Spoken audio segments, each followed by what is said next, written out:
Dr. Malhotra, we are on a mission. We have a mission called Green Hydrogen Mission. So, in your observation, how are we progressing in achieving this mission? I believe we are appearing to be on track. The right kind of things have been, put in place by the government. But we really need to monitor a bit more on the progress of the companies who have been awarded under SITE program, SITE scheme, the projects for green hydrogen, green ammonia, etc. And also the electrolyzer manufacturing. Now we need domestic electrolyzer manufacturing to be strengthened. They should come up in time, whatever promises they have made under the PLI scheme which is meant for them, so that we can ramp up our green hydrogen production to achieve the target of 5 million tons by 2030. Many of the players have made commitments, but are they doing things as they have promised, or are their plans on track? We need to monitor a bit more carefully all of them. I believe there is a monitoring committee which has been set up by MNRE, and they plan to call all the people who have got the projects under their scheme at least to discuss about their progress.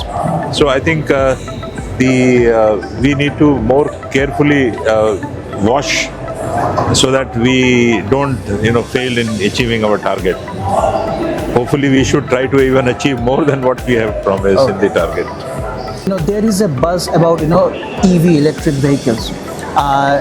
The world is looking up to EVs, but there are also in some quarters there are people they view hydrogen will be the future, not EV. How do you see that debate? You see, and if I might add, in your view, which will be the early sectors for hydrogen adoption?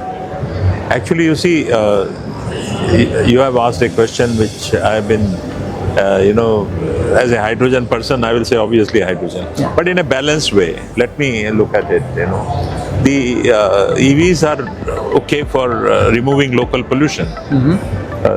You clean up your city's pollution, you go to EVs. Right. Same if you go to neat hydrogen as a fuel, you have no pollution. What comes out is a water vapor in case of hydrogen burning. Okay. In addition, some NOx is there, NOx is there, which can be taken care of in hydrogen IC engine. But if you go to fuel cells, then obviously only there is no pollution like EVs. Okay. Having said that, if EVs use the grid power, which is coming from coal,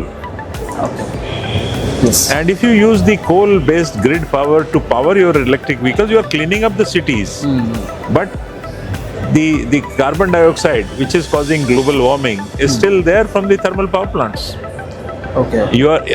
Unless our grid converts to about 80%, 90% green Into renewables, we are likely to cross 50, or maybe we are near that. Yeah. But when we reach 80% or 90%, then we can say, okay, EVs are pretty good. But another problem is with EVs is that it is not only the grid power CO2. When you manufacture batteries, there is a lot of pollution. Okay.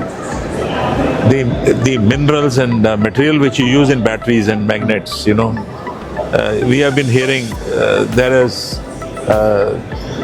everybody is trying to control the minerals and magnets, and this is becoming a critical issue, and mostly China is controlling all that world over. But in case of hydrogen, we have IC engine technology, we can develop fuel cell technology also, we can produce green hydrogen through our indigenous electrolyzers and start using it, and then your dependence on those kind of minerals will reduce. See, lithium and cobalt, which are used in EV batteries, is a big issue, is going to be a big issue. The prices of that material, those materials are, and unfortunately, we don't have plenty of them ourselves. So hydrogen, from that point of view, will be a good fuel once we have reduced the cost of hydrogen. Okay. And second thing is that you are able to save your energy when you use it for automobiles particularly. the fuel cells are much more efficient than your internal combustion engines. Okay. And if you start using them, then in comparison to your petrol and diesel engines, using hydrogen will reduce the total energy dependence also. Okay. So if you want your energy consumption should reduce, you should use green energy, you should not have dependence on critical minerals and materials. I think hydrogen will be scoring. But okay, till then, since the hydrogen fuel cell costs need to come down, the durability needs to improve, which may be a couple of years away. Okay. We should be using for taxis, city taxis, two-wheelers. EVs are good. Okay. But in case of mobility, trucks particularly, trucks and buses, commercial vehicles, they need to carry load, passenger load or the cargo load. Right. And batteries have a lot of weight. The weight. Hydrogen can be stored in type 4 cylinders, which are carbon fiber based lightweight cylinders. Okay. So you can store that hydrogen and much lesser, as compared to the batteries, much less weight. So these vehicles, bigger vehicles, the commercial vehicles, buses, trucks, etc., will be the first where we can switch over for mobility to those kind of things. Of course, there are cars which are running. Right.